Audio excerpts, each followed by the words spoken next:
আজ পবিত্র শবে মেরাজ। এ রাতেই মহানবী সাল্লাল্লাহু আলাইহি ওয়াসাল্লাম সপ্তম আকাশে গিয়ে মহান আল্লাহর সাথে সাক্ষাৎ করেছিলেন।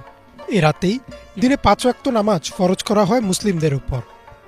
তবে আমরা অনেকেই যে বিষয়টি নিয়ে ভাবি না তা হচ্ছে এটাই ছিল মানব ইতিহাসের প্রথম মহাকাশ ভ্রমণ, আর মহানবী সাল্লাল্লাহু আলাইহি ওয়াসাল্লাম ছিলেন প্রথম নভোচারী।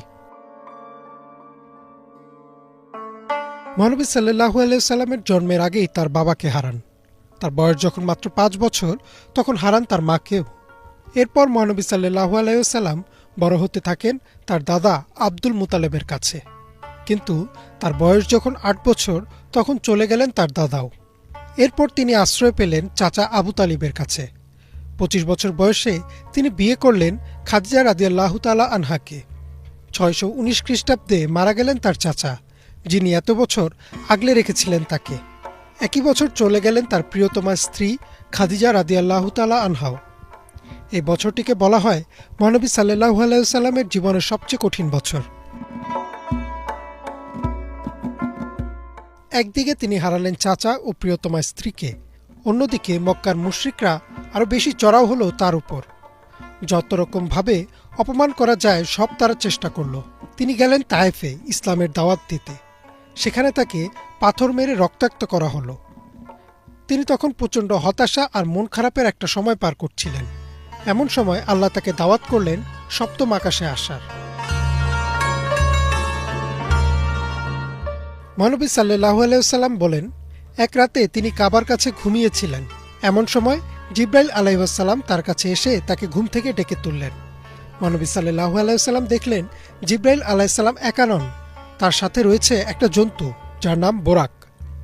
বোরাকের ব্যাপারে মহানবী সাল্লাল্লাহু আলাইহি ওয়াসাল্লাম বলেন, এটি দেখতে অনেকটা ঘোড়ার মতো। এটি ছিল নবী রাসূলদের বাহন, আর যতদূর দৃষ্টি যায় ততদূর বোরাকের এক কদমের সমান।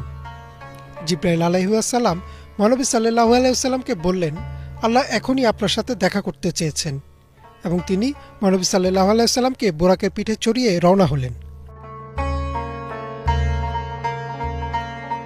মহানবী সাল্লাল্লাহু আলাইহি ওয়াসাল্লামকে মক্কা থেকে প্রথমে নিয়ে যাওয়া হলো জেরুজালেমে মসজিদুল আকসায়। মহানবী সাল্লাল্লাহু আলাইহি ওয়াসাল্লাম মসজিদুল আকসার বাইরে খুঁটির সাথে বোরাককে বেঁধে রেখে ভেতরে গেলেন আর ২ রাকাত নামাজ আদায় করলেন। কোনো কোনো বর্ণনায় আছে তিনি সেখানে পূর্ববর্তী নবী রাসূলদের সাথে ইমাম হিসেবে ২ রাকাত নামাজ আদায় করেন। এরপর তিনি রওনা করলেন আকাশের উদ্দেশ্যে। আমরা রাতে খালি চোখে আকাশের দিকে তাকালে যা দেখি, বা আমাদের তৈরি সবচেয়ে শক্তিশালী দূরবীক্ষণ যন্ত্র দিয়ে যতদূর দেখা যায়, সব হচ্ছে প্রথম আকাশের একটি অংশ মাত্র। মহানবী সাল্লাল্লাহু আলাইহি ওয়াসাল্লাম চোখের পলকে এই অংশ পার করে ফেললেন আর পৌঁছে গেলেন প্রথম আকাশের দরজায়। প্রথম আকাশে মহানবী সাল্লাল্লাহু আলাইহি ওয়াসাল্লামের সাথে দেখা হলো আদম আলাইহিস সালামের। মহানবী সাল্লাল্লাহু আলাইহি ওয়াসাল্লাম আদম আলাইহিস সালামকে সালাম দিলেন। আদম আলাইহিস সালাম সালামের উত্তর দিয়ে তাকে স্বাগত জানালেন। এরপর তিনি গেলেন দ্বিতীয় আকাশে। সেখানে তার সাথে দেখা হলো ঈসা আলাইহিস সালাম ও ইয়াহিয়া আলাইহিস সালামের সাথে। এভাবে তিনি একের পর এক আকাশে গেলেন, আর তার সাথে একে একে দেখা হলো ইউসুফ আলাইহিস সালাম, ইদ্রিস আলাইহিস সালাম, হারুন আলাইহিস সালাম ও মুসা আলাইহিস সালামের সাথে। সপ্তম আকাশে মহানবী সাল্লাল্লাহু আলাইহি ওয়াসাল্লামের সাথে দেখা হলো মুসলিম জাতির পিতা হযরত ইব্রাহিম আলাইহিস সালামের সাথে। ইব্রাহিম আলাইহিস সালাম বসেছিলেন বাইতুল মামুরের পাশে। বাইতুল মামুরকে বলা হয় আকাশের কাবা।